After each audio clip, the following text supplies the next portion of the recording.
In today's video, I'm going to teach you how to connect Mailerlite to Zapier. First, open your preferred web browser and search for Zapier. You're looking for the official Zapier website. If you see it at the top of the results, go ahead and click through. This takes you to Zapier's homepage, where you can access your account and manage app connections. Once you're on the site, sign in to your Zapier account. Use your usual login method. If you use multi-factor authentication, have your verification method ready. It also helps to be logged into your Mailerlite account in a separate tab, so the connection process is faster and less likely to be interrupted. After you're signed in to Zapier, find the App Connections section. You'll typically see this in the left sidebar or under your account menu. App Connections is where Zapier stores and manages all the services you've linked, so everything stays organized and reusable across your Zaps. Next, click the button that says Add Connection.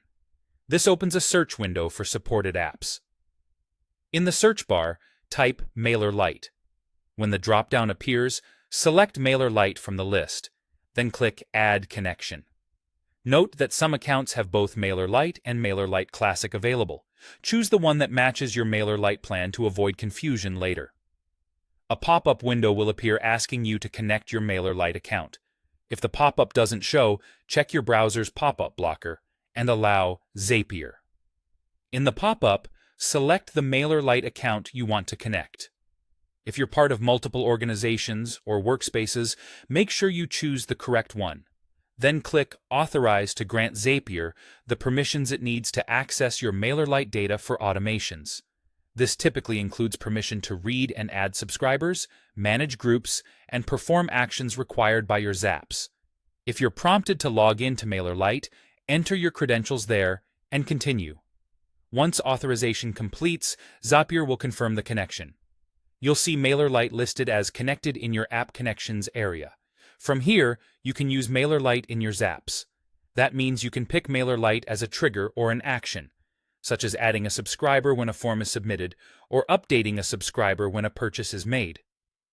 If anything doesn't connect on the first try, double-check that you selected the right Mailerlite account. Confirm you have the necessary permissions and refresh the App Connections page. Keeping both Zapier and Mailerlite open and logged in usually resolves most issues. That's it. You've successfully connected Mailerlite to Zapier, and you're ready to build automations that save time and keep your audience in sync.